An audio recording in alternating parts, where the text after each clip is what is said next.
Hello. Think people are Welcome, coming. everybody. Hello all. How are we doing? Oh, I see some familiar names in here. Welcome, everybody. This is great. Yeah, while we're waiting for people to arrive, we should take a little poll. How many Podscribe webinars have you joined before, including this one? I want to see the list of veterans. I see Adam. I see Adam in the list of Oh, attendees. he's a list. He's definitely a veteran. Yeah.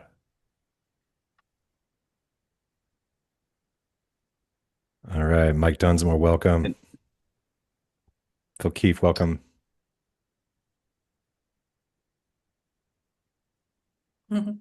and I Well, believe we had almost just shy of 200 people RSVP, so should be a good crowd today.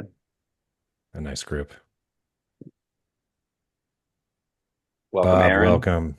All right. We'll get started here momentarily. If you haven't taken the poll yet, let us know how many of these webinars have you joined in the past? Hello. Hello, Andrea. Adam has been to a few. Yes, indeed.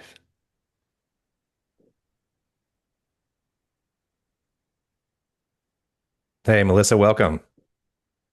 Welcome, Melissa. Great to have you all here. Hello, Jenny.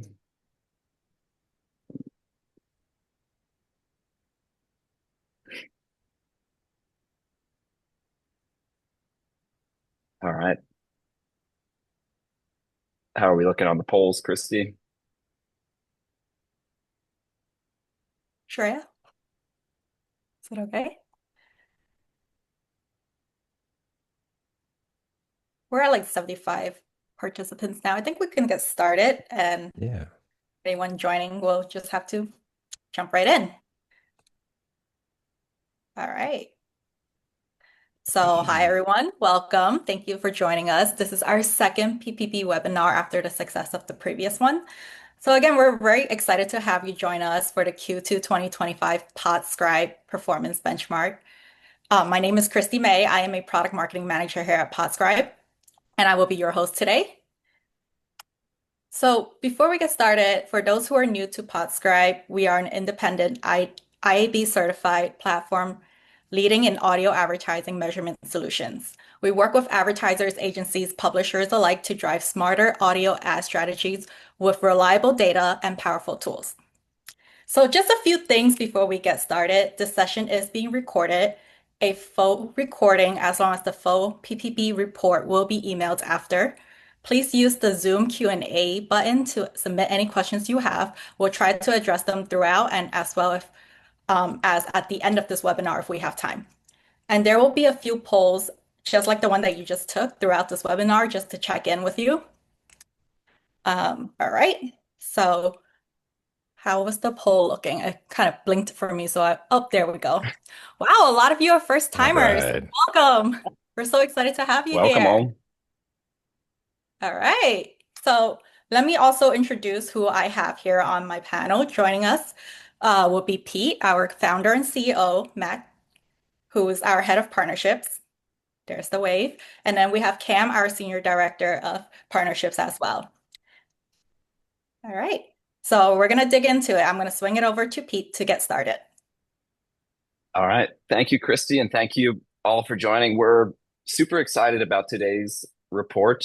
So in this one, we packed a lot of new findings that we're excited to share. And just as a preview for or as a bit of context for the background that goes into this. So we analyzed roughly 70,000 campaigns over the past year from nearly 300 advertisers that had over 20 billion impressions served. And to put together this report, it is a matter of weeks leading up to this, where we go back and forth on what we should include.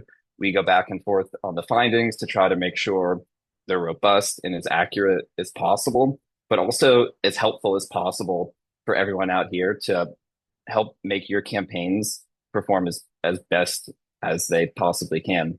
So that being said, thank you. We're excited to dive in. And Pete, do we want to call out Yep. what happened to Q1? Yeah, so for those of you who are, yeah, astute, you'll notice the last PPB on our website was Q4, and this is the Q2 report. So what we're doing now is we're just naming these reports we're naming them after the quarter they're released. Since it's a rolling 12-month look back anyways, it's not technically the data in the past quarter, it's just the past 12 months. So there is no Q1. Don't panic. No report was missed. So we're on Q2 now. The next one will be Q3. Thank you, Cam. All right. So key takeaways. We went back and forth on this, but there are really two main things we wanted to stress up front here at the beginning for you listeners. The first is that reliable, consistent audio measurement is possible around the world. That in the past, I'd say 2 years, an increasing number of brands, particularly large spenders in the podcast world, have come to us saying a big priority of theirs is to grow globally. And for that, what they really need is consistent audio measurement that they can take with them from one country to the next and be able to trust the results to be able to scale their business around the globe. So we have some stats for the first time ever. We're really excited to introduce international results, as podcasting is really a global phenomenon now. So it's everywhere around the globe, and we want our performance benchmark to reflect that. There are key challenges globally that we can get into and how we solve them, but it is possible to scale your campaigns globally. And we know because we've seen and worked with numerous brands who have done it. And so we'll get into the data shortly, but that's one takeaway. The second takeaway is related to audience segments. So I won't steal all of Cam's thunder for later, but earlier this year, we announced a large partnership with TransUnion. And with that partnership, we got a second device graph to work with Tapad, but also we got over 1,000 segments, audience segments for households, ranging from interests, such as, does this household have an interest in fitness? Are they a homeowner? Do they have kids? Do they have pets? Their wealth, and many other detailed items about them. And what we then did is we broke out performance for all of our advertisers. It's on your dashboard if you're a client on the overview audiences tab. And then for this report, we wanted to go through all of the segments and see if we could uncover any key trends or useful takeaways from it. So this key takeaway that seemed to hold across nearly all of the brands was that on average, the wealthiest segments and the most educated audiences, those households converted at roughly a 25 and 17% higher rate than the least affluent and least educated. So it may be common sense, but we did want to note that, whereas other segments, and Cam can get more into it, do vary quite widely per advertiser. And you really have to go brand by brand. But these were really the main two that had the biggest trend for us. So, all right. Fast figures. So, okay, yeah, we can quickly just go through a couple numbers here where we just put out some basic benchmarks for these reports. I think one thing that is useful to understand at the start is we say visitor rate, conversion rate, but what does that really mean? We use these terms a lot in this report and in some places on the dash. So using visitor rate as an example, it means what percent of impressions become an attributed visitor. So say you have a 1% visitor rate and maybe you serve 100 impressions in your campaign. That means that one visitor, from those 100 impressions, you can expect to have one visitor. With a 0.24% visitor rate, if you serve 1,000 impressions, you can expect roughly to have 2 or maybe 3 visitors. And the reason why we talk with conversion rate or visitor rate is because it lets you compare how effective are these impressions. So you don't have to have, you can compare different campaigns of different sizes with the impression rate. So it just speaks to how effective are these impressions at converting into visitors, or for conversion rate, what percent of the impressions convert into a purchase. So those are those two numbers there. And interestingly, they're almost identical to what we pulled last quarter. We'll see if they stay the same or go up next quarter. Yep. Yeah, we'll release the public slides. I think next week I'll let Christy and Shreya post in the chat about that. But one other key stat is the average cost per acquisition that we find across all advertisers, and that is $121. So if you're a mattress brand in the audience, that might sound really good to you. If you're a sunglasses brand, it might sound like you would go out of business if you had to rely on podcast advertising. So it really does depend a lot on the type of brand you are. And Matt has a walkthrough later on in this presentation for which a breakout by brand industry that might be more relevant than these, but these are the high level overviews at a glance of the podcast world. One other quick number here, the attributed visitor purchase rate. So this is what percent of the visitors that audio campaigns send to a website, what percent of those end up becoming a purchase? And that number is 6.2% there based on this report. And what is important to call out with that is that most websites, their conversion rate is often even below 1%.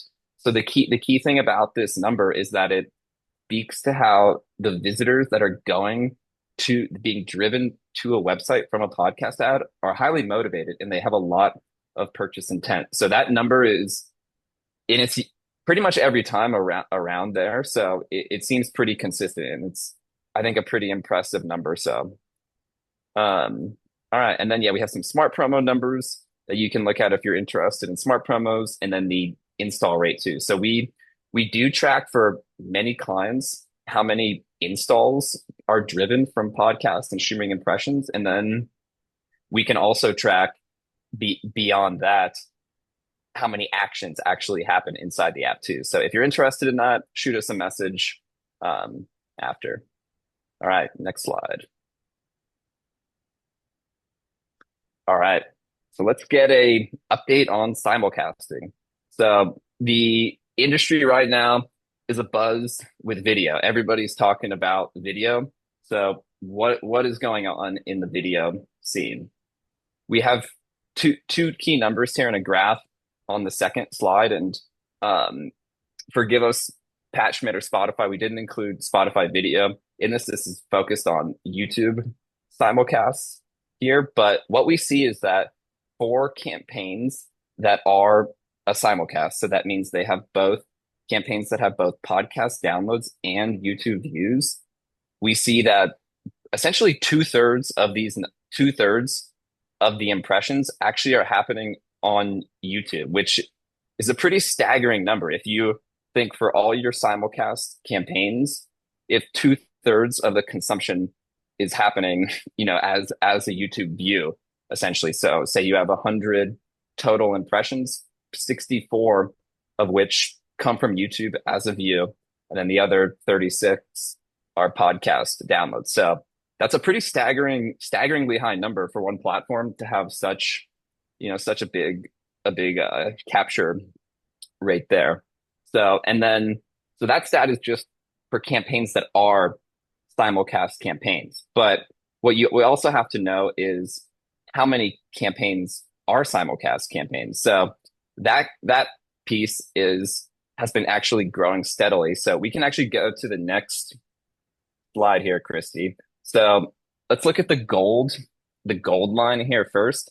So when we look over the past year and we look at specifically campaigns that are on single episodes that are simulcast, so not a catalog buy, not a run a network buy. If we look at those, what we see and that are simulcast is that line has steadily been increasing. So the percent of episodic campaigns that are simulcast just continues to rise over 20% in the last year. And importantly, what is critical about that is this does not, because this is based on advertiser campaigns, it speaks to the fact that not only are shows becoming more simulcast, they are going the side of simulcasting to post on YouTube, but also advertisers are buying it because the campaigns you see here are becoming increasingly simulcast. And the blue line there, that was the first stat.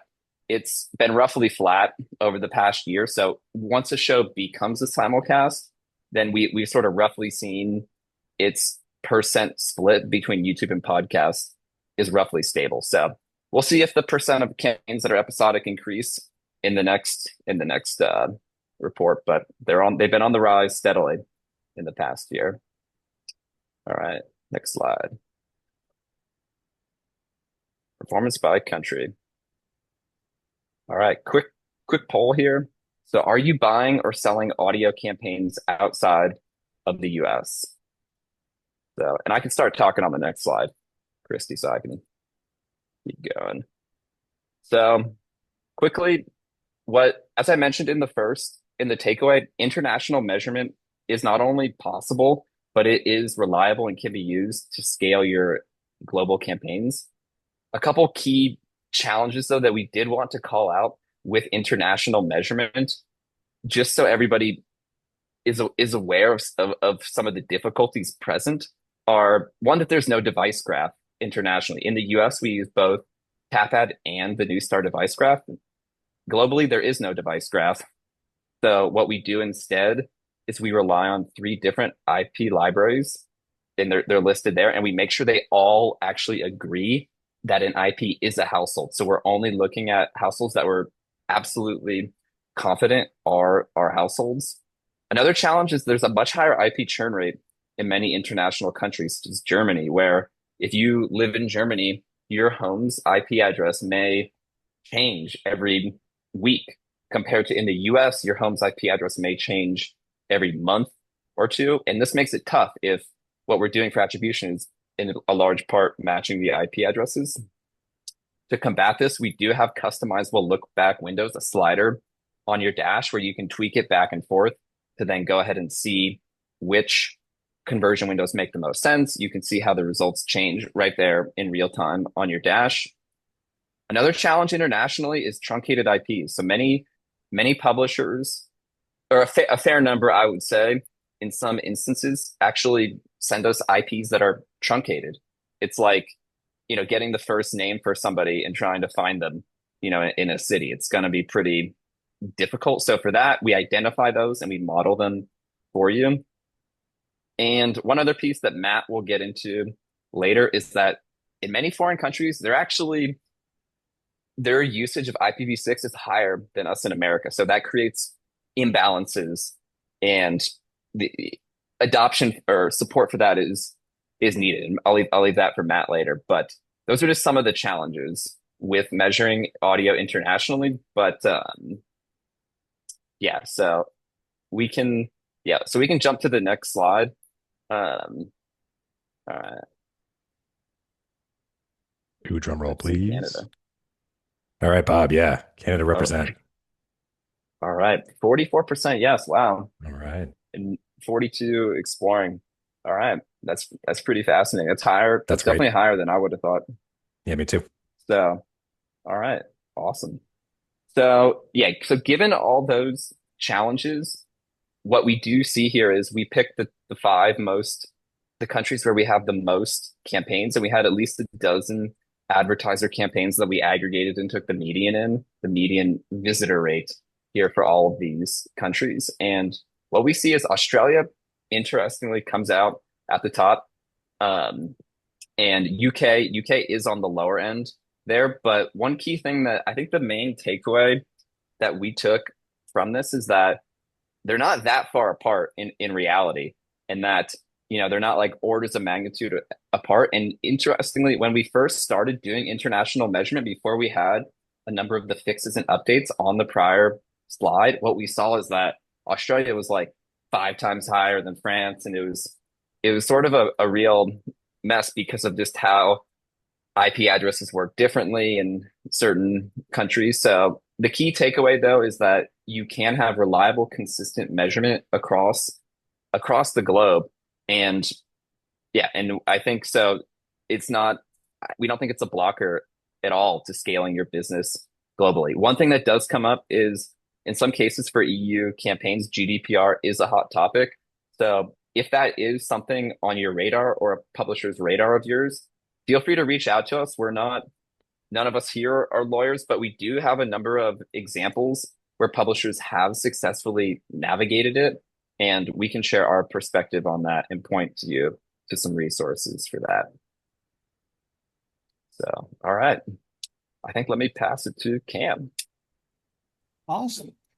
Yeah, welcome back, everybody. Super excited to get into the performance by audience segments. As Pete mentioned, we had our somewhat recent integration and partnership with TransUnion to pull in their 1,000+ audience profiles and segments to start to describe from a research and planning standpoint what types of audience personas can be found engaging or listening to a particular podcast, but also have that integration from a attribution standpoint to uncover which audiences are over or under indexing and driving a efficient response for a particular advertiser. So that audience segmentation integration is giving our advertisers access to those 1,000+ profiles from a demographic, psychographic, behavioral, and attitudinal perspective to understand which types of audience segments or which types of interests or which types of demographics are really working well for our branded campaigns. And I do want to call out that there are some nuances when it comes to audience data, specifically for podcasts, given that we're working with IP addresses, which is at that household level. So there can be discrepancies when it comes to who you're attempting to target and who is being flagged as responding based on that IP address to consumer profile translation. So for example, you could be running a campaign that is targeting 18-year-olds within a household, but the TransUnion data may return that the parents of the household or the head of household demographic or age profile. There also could be biases within the performance of the data. You may find that households with smart speakers are really performing well for a particular campaign. However, people with smart speakers have an inherent bias for listening to podcasts. So some of those things are just something to be aware of whenever you're digging into your audience performance data individually. But it would also love to extend to the audience. We're happy to share that taxonomy of 1,000+ profiles just so you know exactly what's available to profile your audience or your campaign. So if you wanted to follow up with us after the webinar, send an email to partnerships at podscribe.com. If you include the word taxonomy just for us to more easily find that email, we'd be happy to send you that full roster to dive into the list of profiles that are available for your campaigns. So getting into some of the data, as Pete mentioned, may be plainly obvious. We are seeing that more affluent households are performing better than less affluent households. So we've got our scale of the 10 different deciles to showcase that the 10th decile, households are in the highest household income, total assets, net worth, are performing 25% better than those on the lowest end of the affluence scale. And intuitively, we may think that they've got more disposable income. They can more easily make that non-essential purchase, and therefore we see a stronger conversion rate for these particular segments. There could also be that same sort of bias that I mentioned earlier, that there's just a higher representation of more affluent households engaging or listening to podcasts. And just wanted to call out too, the index that we're showing here is going to be a calculation of the share of purchases divided by the share of impressions multiplied by 100 to arrive to that 117 that we were seeing. And an index of 100 would be that average. So the 10th decile is 117 is 17% over the average, and that 25% is a calculation or the difference between decile 1 and decile 10. Similarly, with education, we see that graduate level education households are converting up to 17% more than those on the lower education levels. Similarly, some of the assumptions that we can make around the types of households that are consuming podcasts, but can help inform your targeted buying strategies when it comes to the types of households or types of personas that you'd like to include on future campaigns based on what we're seeing across the board, working well for the average of those 300 advertisers that feed into this data. Now, one of the things that's interesting with this graph is that we were looking across the specific profile of households that have an interest in fitness. And across the 300 advertisers, we don't see any real trend in the data, right? And some of this data helps inform that not every audience is going to work well for every individual brand. When we were digging into the data to compile this report, and when I was teasing some of the registration for this particular webinar on LinkedIn, as a little cheeky saying like, hey, if you want to find out who's the best audience, join the webinar to find out. The truth of the matter is that no audience is going to fit every single brand objective. And the data supports, as you can see, the index is scattered across the board. So to answer that question of who should I be reaching more of to drive that performance, the answer is it depends. And within the dashboard, you can overlay these audience insights to identify which audience segments you should be considering. It might be that left-handed farmers in Oklahoma are your bread and butter. And the TransUnion data will help you uncover which specific profiles you should be including on your next campaigns. The promo code and vanity URL, now with this Q2 report, we're including surveys. So we have a quick poll of how many of you are measuring campaigns with any of these objectives. Are you doing promo codes or vanity URLs? Are you doing surveys? Are you doing pixel-based? Are you doing all of them? So yeah, feel free to select those that apply to you, and we'll dig into the results in the next slide.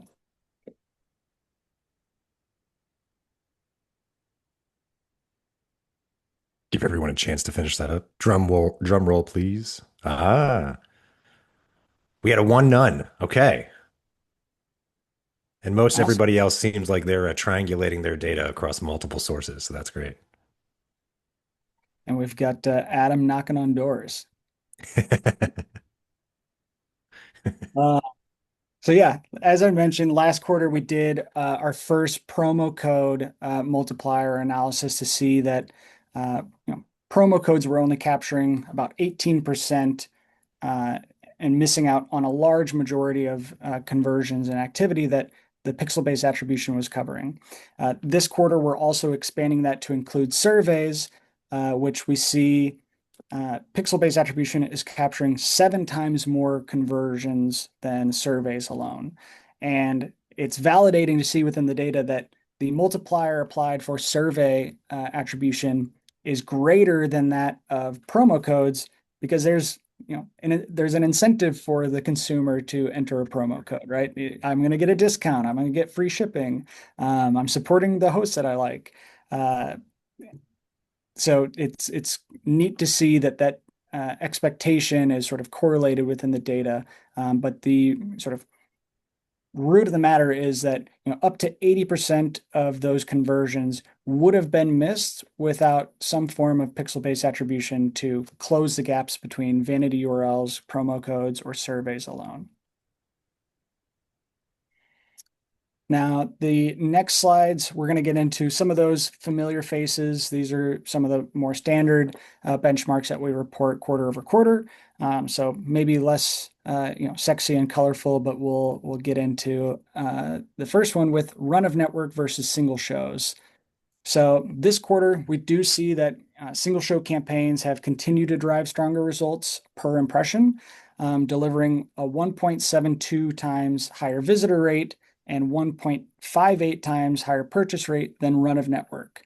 And this reflects that more tailored messaging, the affinity and alignment with a particular host that we tend to see with those single show buys. However, when we zoom out and look at cost efficiency, the run of network actually comes out ahead, and by a lot more than what we saw in the previous quarter.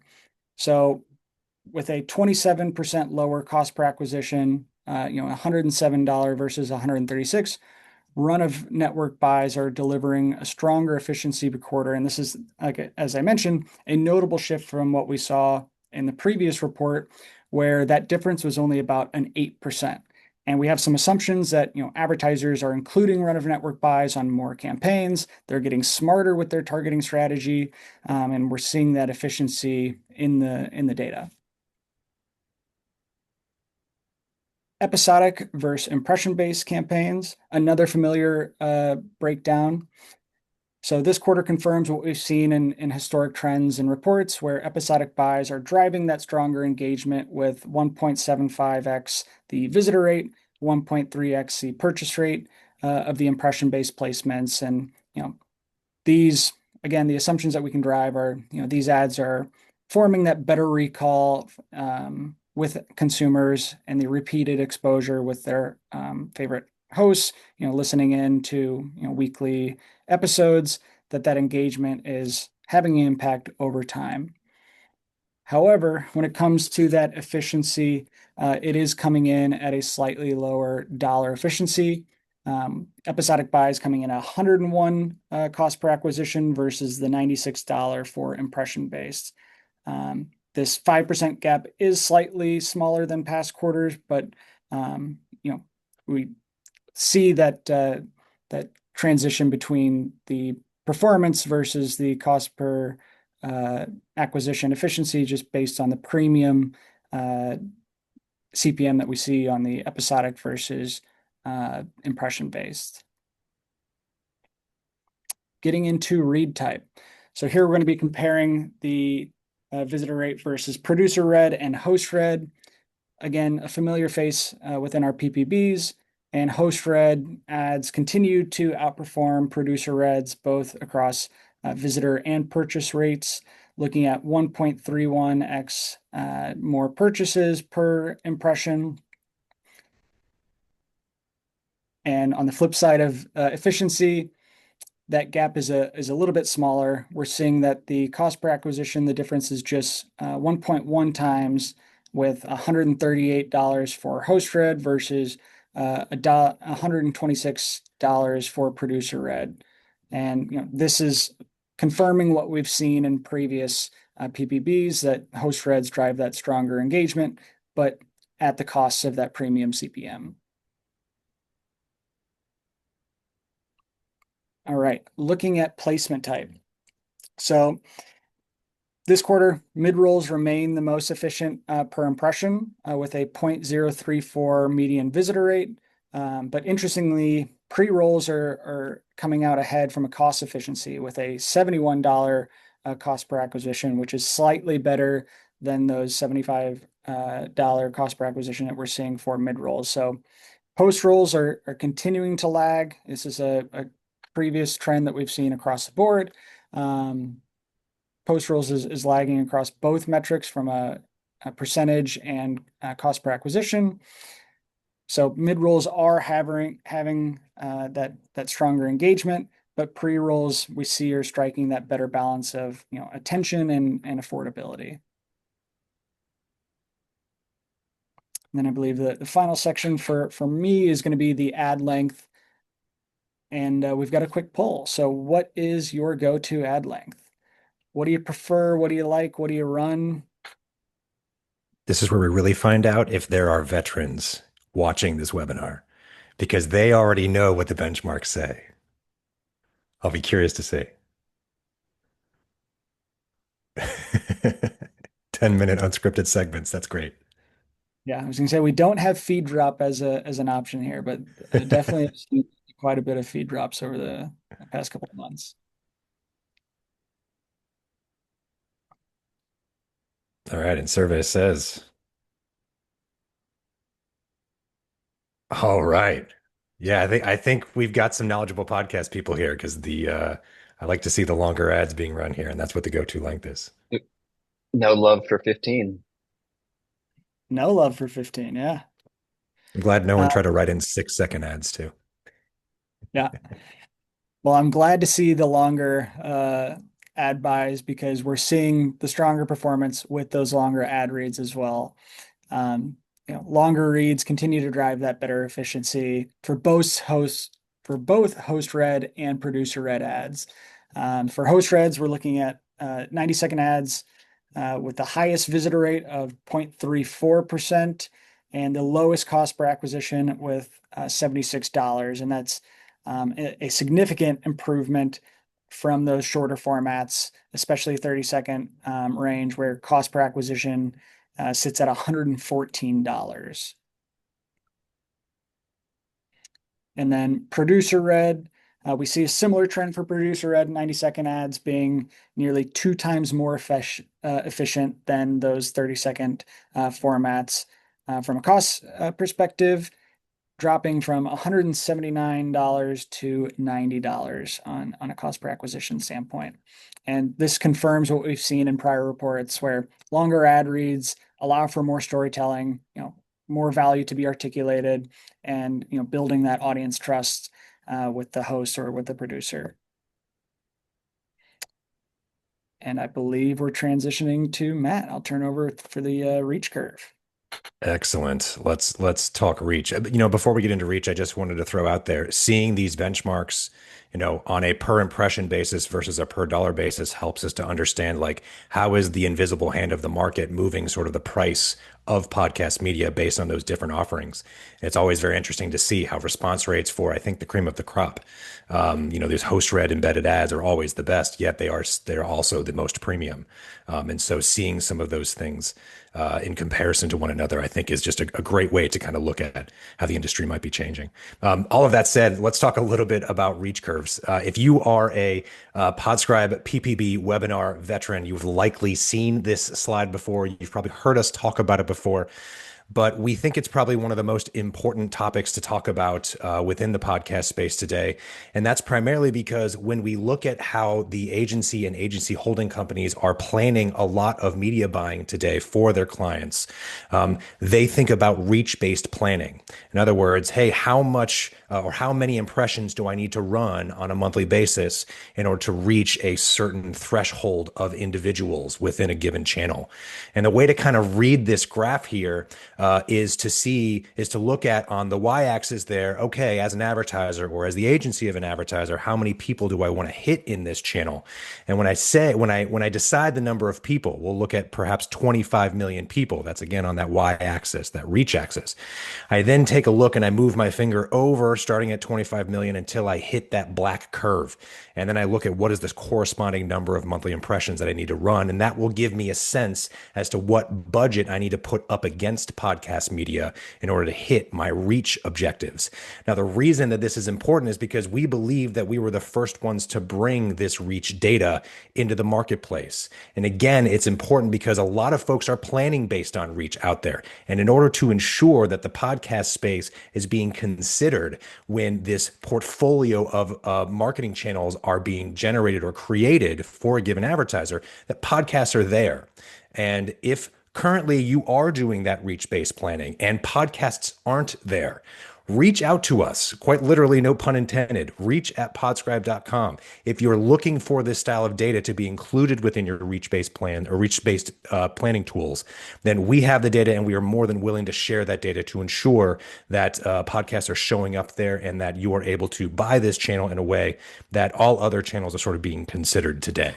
So we believe that this is a very important tool for everybody and to just kind of give everybody a sense as to, where we see podcast buying drawing today? And so what type of unique reach are we seeing today for specifically US-based advertisers? We see about 99% of advertisers in that bottom left-hand quadrant.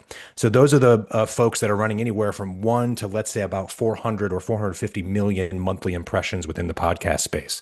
And you can see that reaches up to around, if I go about to the 400 million mark, maybe almost 50 million, or about half of the podcast audience. And if we had an advertiser that wants to reach all of the podcast audience, sort of saturate the entire marketplace, it would require around 1.25 billion impressions on a monthly basis to get there. If you're only looking for, let's say, about 75% of the audience, you need to run about 500 million monthly impressions to get there. So this data allows us to align the buying process across other channels with the way that podcasts could be bought as well, ensuring that, podcasts are being considered from an omni-channel or multi-channel campaign perspective. So again, reach out if you're interested in getting this style of data so it can be included within your planning tools. So that's the podcast reach curve. Let's move on to incrementality. Incrementality, let's do a quick poll. Are you using incrementality to measure your audio ads today? Yes, it's always on. Sometimes, no, I don't plan to, or no, I'd like to talk to partnerships at podscribe.com. That's a fun last self-serving one at the end there. But what I'll say is, as everyone is answering this question, maybe you didn't expect, especially if you're a first-time PPB webinar attendee. First of all, welcome. Second of all, we'll do a little bit of like a stats 101 here. Like, what is incrementality? And the concept of incrementality here is that, let's think about large advertisers that are spending a lot of money in the space, or spending a lot of money in the marketing world, I should say, and across a lot of different channels. In a lot of instances, when they add another channel and they start to see attribution or results for that channel, the next question they have is, well, how many of those conversions would have happened anyway because of all of the other marketing efforts and word of mouth and brand perception that I have currently out there in the marketplace? And incrementality helps to suss that number out so we can say definitively how incremental is a given channel. And so what we're going to talk about a little bit today is what to expect in terms of incrementality based on the benchmarks that we've calculated here for the Q2 PPP. So before we do that, curious to see, where do people stand? Yes, it's always on. Love to see that sometimes. No, I don't plan to. And hey, we'd love to reach out and talk to the 8 of you here that answered that. So we'll definitely reach out and talk to you more about it. I love it. So all of that said, let's talk a little bit about, from a benchmarking perspective, what we see in terms of incrementality within the audio space, specifically podcasting versus streaming. Now, again, if you've seen our past reports, what you might have seen here is a very similar disparity. Podcasting typically drives higher incrementality than streaming, at least according to our benchmarks. And, one of the big reasons why we believe this to be so is because we believe the podcasting audience to be harder to find in other channels. And because they're harder to find in other channels, it means podcasting is sort of like one of the only places where you can find them. So they're likely not then being influenced by your other marketing campaigns. And so we see higher incrementality for podcasting versus streaming because we think that that audience is unique and hard to find elsewhere. Streaming audio, if you think about it, streaming audio is an activity that a lot of folks do that are easy to find in other channels. So if I'm listening to streaming audio, I'm listening to a digital stream of a radio station. I'm listening to music on Pandora, or I'm listening to music on Spotify. And those are fairly common things that I would say are sort of like ubiquitous activities for folks. And therefore, they're a bit easier to find within other channels. So we expect to see some overlap in terms of that audience across multiple channels. So we do expect podcasting to have a slightly higher level of incrementality because of all of this. Now, what becomes really interesting, if we want to move on to the next slide here, is that when we sort of slice and dice this data using a confounding variable, and that confounding variable that we're using here is what is the size of a brand. We define the size of the brand based on the number of unique visitors that go to their website on a monthly basis. So 4 buckets here: 0 to 1 million, 1 to 5, 5 to 20 million, and 20 million plus. And you start to think about some of those advertisers in those different buckets. Definitely much smaller brands that have smaller budgets, that probably are picking very specific channels that they believe align with their target audience. And they're probably not spending as much as those brands that are on the right side, where we've got some maybe larger, maybe Fortune 500 companies that are spending hundreds of millions, if not billions of dollars on an annual basis. And so what we see here is that the smaller advertisers, again, they're kind of picking and choosing specific channels that work for them most. They see a lot of great incrementality. They're sort of rewarded with incremental performance here because they are focusing on the podcast channel, because that audience is so hard to find. But as we start to look to the right side of that graph, where let's say advertisers are, maybe growing to go from the 1 to 5 million bucket to the 5 to 20 million bucket, what an advertiser might do there is start expanding their channel reach. They might start using other channels. They're going to be spending more money, and there's a higher likelihood of seeing overlap in terms of the audiences between podcasts and other channels. So seeing incrementality go down as a brand's size or unique visitor count goes up kind of makes sense to us from that perspective. I'll also add too that the advertisers that are advertising on other channels that are measuring their incrementality at a channel level, likely this is the level of incrementality they're seeing for those other channels, right? Channels like display, channels like paid social, channels like out of home, right? This level of incrementality is normal because those advertisers are sort of omnipresent, as it were. And so that's podcasting. Now, when we look at streaming incrementality, we see an interesting phenomenon, sort of the same phenomenon in the 0 to 1 million bucket. Those are those smaller advertisers, again, that are kind of picking and choosing specific channels that they think work for them. And so what we believe here is that, again, those smaller brands don't have as much budget, likely just picking and choosing single, maybe two or three channels. And so seeing incrementality here at that lower level makes sense to us because we're not seeing a lot of overlap across a lot of different channels.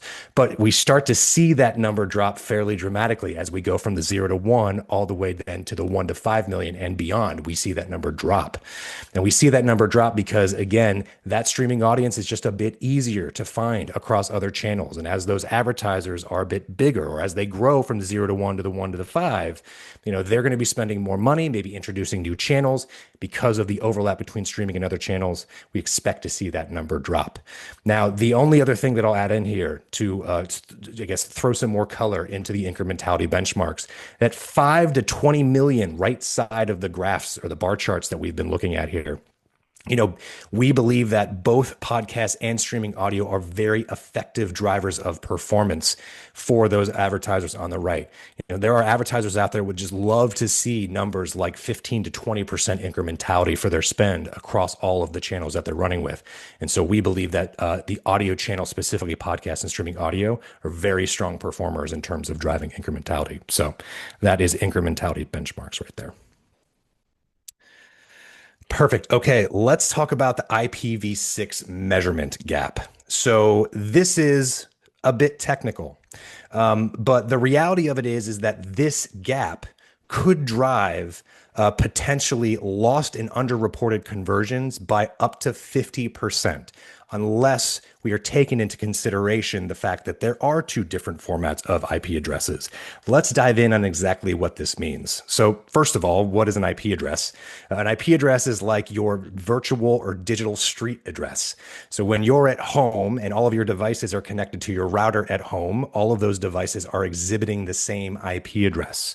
And the format of that IP address, or at least what everyone has been most used to in the age of the internet, is what's called the IPv4 format of an IP address. Sort of looks like that 1.2.3.4 number on the right side of the slide here. There is another version or format of an IP address called an IPv6 IP address. Now, if we think about it, an IPv4 IP address only has so many numbers, a finite number of unique IP addresses. And you need to have a unique digital street address anytime we're talking about the internet sort of working on all of our devices. So you can imagine that if there are a lot of devices connecting to the internet, much like what we see in the world today with a growing number of connected devices, especially a lot of devices that connect to like the 5G network, we need more space, more IP address space to be able to assign IP addresses to all of these different devices. Enter IPv6. Now, the thing is the internet is sort of this weird Frankenstein of IPv4s and IPv6s. And depending on which format is, or should I say, depending on where you are going on the internet, depending on your service provider, it could be using either or of those. And the explanation of how this sort of missed attribution happens is a fairly simple example here. So let's look at the house that's on the right. And let's say that we target a person within that household with a podcast, whether that's an episodic buy, dynamically inserted ad, doesn't matter. Let's say they downloaded and were exposed to that ad while at home. And we receive within that event the v4 format of that IP address. That's that 1.2.3.4. Now, let's say that same person a few days later within the attribution window goes to the advertiser's website. And that advertiser's website allows for the IP address to use the v6 format of the IP address. Now, although we know in this situation, this scenario that we're talking about, that the v4 and the v6 IP addresses don't match, yet we know it's the same person based on this conversation that we're having right now. That's where the missed attribution or the false negatives can start to come into play. And so it's really important that when you are working with an attribution partner such as Podscribe, that they are taking this into account, because what it does is it underrepresents the performance of these campaigns and ensures that we're getting a full picture as to what's working and what's not working. So again, here at Podscribe, we work very hard to make sure that we're collecting both of these, whether our clients are using our JavaScript pixel or they've got a Shopify store and they've installed our Shopify app to send us conversion data. We are basically requesting both of those on every single event. So we get both the V4 and the V6 on that event that allows us to bridge that gap, a very, very important aspect of our methodology. Now, to just kind of fully define what the whole problem is here, it's really easy to see within this slide, sort of like the disparity in the V4 and V6 formats and sort of the volume that this is being sent to us. And so when we look at the graph on the left, we've got some fairly, I would say, well-known platforms and ad servers out there, and what share of their impressions that they send what share of their impressions are in V6 format. And so we see things like the ad server for Spotify's SAI, a significant amount of IPv6. There are a few other ad servers out there that send us a high portion of IPv6. You see folks like the Trade Desk and AdSwiz definitely sending non-zero amounts of V6 formatted IP addresses. And then you see some of the largest ad server players in the space here, where they send almost no IPv6 formatted IP addresses.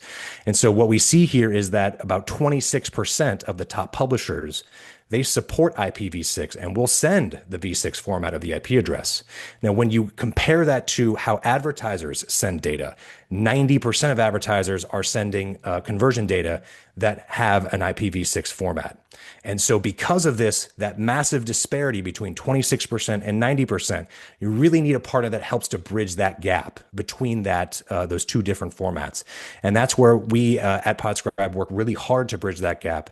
A couple of ways here: if we are not receiving both formats of an IP address based on the pixel that's been placed or based on what is being sent to us from the more popular ad servers out there, we will still model for that effect. And so we take into consideration the fact that this disparity in format sort of exists between publishers and advertisers, and we ensure that that's not impacting the results that you're seeing. So that is the IPv6 measurement gap and what we do to kind of help bridge that gap. Let's move on. All right, the Podscribe lag report. This is probably one of my new most favorite reports that we have out there. The Podscribe lag report, the concept here is, can we report, or should I say we do report on how quickly people engage with an advertiser after they've been exposed to an ad? And so let's dive in a little bit on what you're seeing in this graph on the right, and we'll talk a bit about why it matters. So on the table here on the right, what we're seeing is, a list of publishers, or could be, a list of shows or campaigns, or it could even look at the channel level. And we see after a household was exposed, how soon thereafter do they engage?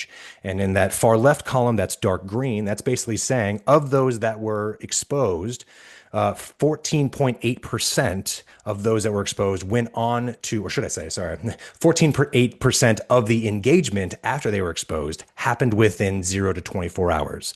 The next 24 hours, about 5.6% of those engagements happened after the exposure, and 5.1% after the next 24 hours. So this is sort of showing you what the almost like the decay curve looks like from exposure to outward up to 30 or 60 days from an attribution perspective. Now, this becomes really helpful to identify things like which media or which shows or which publishers are driving fast versus slow response. You can see things like, is performance sort of pacing ahead or behind based on what I might expect?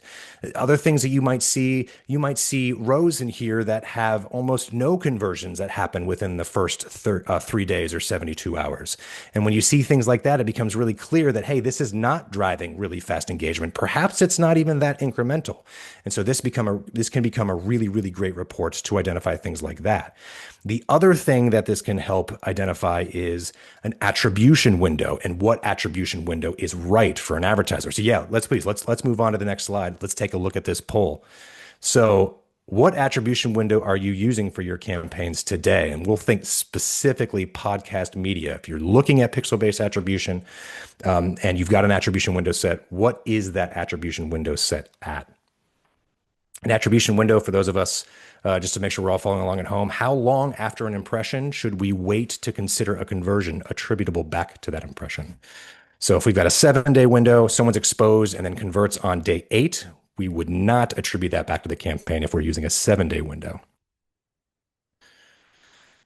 And it looks like we've got results coming in. All right, great.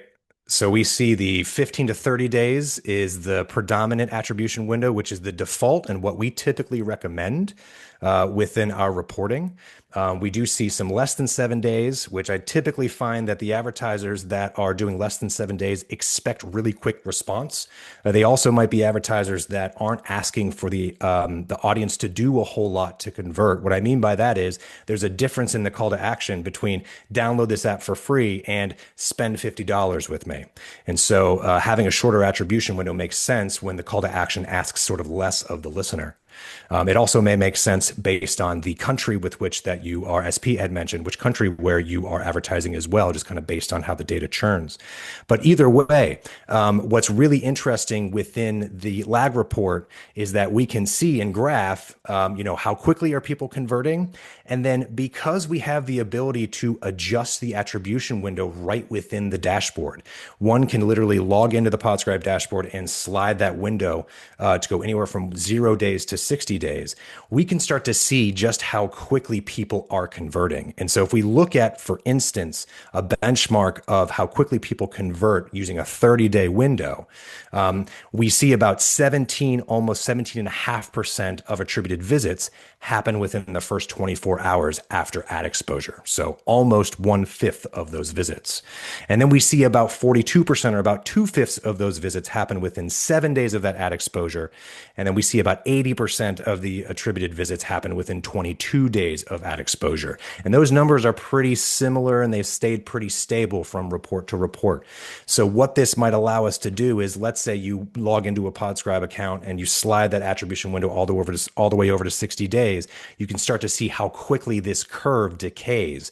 I like that yellow line because it's cumulative and you can see if that starts to drop over time. So from a lag report perspective, an attribution window perspective, we can help to answer the question, what's right for my brand from an attribution window perspective. So that is the lag report. And we've got 2 minutes remaining here, and I may or may not have saved the best for last, although not the most sexy conversation around, can we just look at these benchmarks and break them out by industry? But let's go ahead and move on to the next slide really quickly. A couple of names that we're used to seeing up top: media and entertainment, kind of stayed up top, didn't switch or change positions. We've got fashion, retail, food delivery, automotive, and gambling still sort of within the top 5 here. And we look all the way down to the right and we see things like healthcare, government education, and nonprofit down there a little bit more. Most oftentimes those are more branding and awareness campaigns, so it certainly makes sense. So that's the visitation rate. Let's move on to purchase rate really quickly. We see telecommunications up here near the top, which is awesome. Consumer products, which just rose dramatically. When looking at the actual advertisers in this benchmark, we didn't have different advertisers so much within this grouping of the benchmark. We actually saw those advertisers drive significantly better performance over time using the reports that we showcase here within Podscribe. So that's a big significant factor for why consumer products moved up so quickly. And let's go on and move on to the next one. So we look at this on a per dollar basis. Telecommunications all the way over on the right, a very hotly contested marketplace, sort of like a zero-sum game across all the main major carriers. So we expect to see them spending a lot of money fighting for those same customers, and we see that here in the data. So you'll be able to review all of this in the report that we send afterwards. And then let's quickly move on to show genre benchmarks, and we can just look at these really quickly. But what I'll say is technology, business, health and fitness, you're going to see these near the top across all of these. So those are the best in terms of driving median visitation rate. Let's move on to the next one. You see business and technology again, education again, health and fitness, they're near the top. So they do a really, really great job of driving purchase rate. One side note here is we would love to have enough campaigns and enough advertisers to break these genres out by advertiser industry. We're not quite there yet, but the more that we work with the kind folks here on the call, the more that we will likely have enough data to start breaking these out a little bit more. But that's median purchase rate. And then we'll go to the last one, and that is median CPA. So again, a lot of similar things that we're used to seeing up top. However, kids and family, society and culture, TV and film do seem to have climbed the ranks here. So those, again, all those breakouts and those benchmarks will be available in the report that we send afterwards. That is genre benchmarks.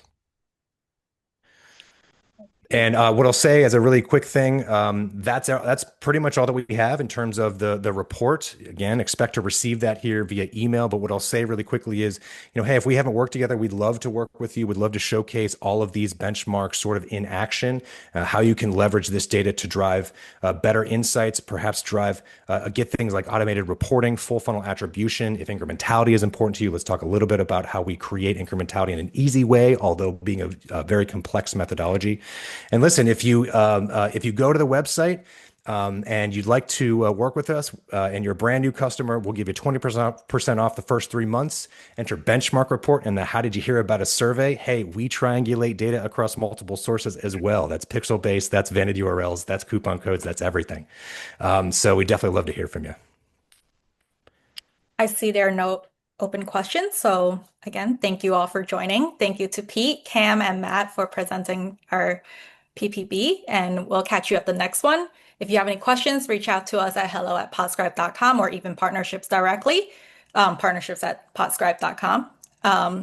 And yeah, that concludes our PPB Q2 2025 webinar. Thank you again. Take care. Thank you all for joining.